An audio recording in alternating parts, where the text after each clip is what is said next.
courage for me is just believing in myself. Courage is stand up for something you believe in. Courage means to me never giving up in your dreams. Iqbal was born in Pakistan. When he was 4 years of age, the family sold Iqbal into the rug carpet business for the equivalent of 12 United States dollars.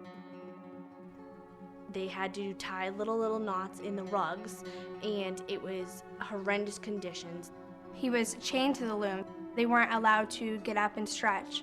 The overseers wouldn't give them food or water, just basically to keep them small. The longer their fingers were small, the more work they could get out of them.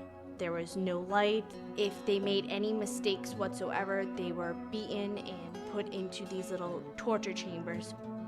Iqbal was 10 years old when he escaped from the slavery that he was in.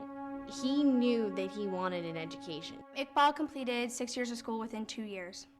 His dream was to be like the Abraham Lincoln of his country. He wanted to free all the children and let them have a chance to be a child and go to school. He started going around his country and started declaring a verbal war against the rug carpet industry. He stood up for all the children that didn't have a voice, and people listened. He started speaking out in Pakistan. He was speaking in England. When he came to America, he struck a chord with many people. The carpet overseers, they had lost quite an amount of money once Iqbal started speaking out, and that is why Iqbal was in danger when he went home. When I first met Iqbal, I was 12 years old. When Iqbal came into our classroom, he wanted to give us his story. He pretty much just asked us for whatever we could do. If we could give him donations, if we could do anything in order to raise awareness against what was going on. I think he's very hopeful that children will do something about the children of Pakistan there. Thank you. Thank you.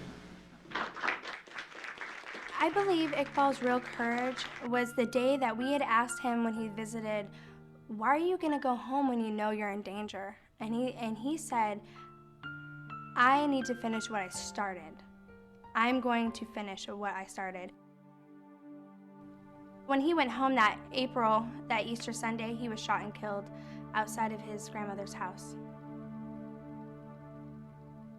He went home and was shot and killed, and that is when I became angry.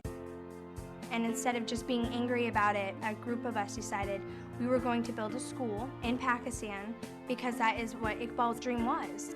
In the beginning, all we heard was kids were supposed to be seen and not heard. And we had to overcome that to prove to people that we could do this.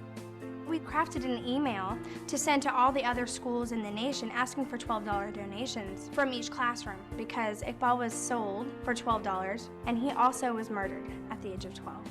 Within 2 days, we started getting responses. We'd first start out with $50,000, that was our goal. Well, the next thing you know, it started snowballing. Within a year and a half, we had raised $250,000.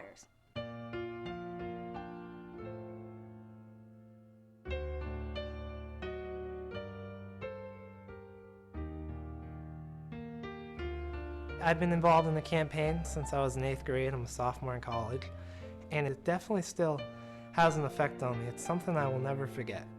He was the most courageous person I've ever met in my life.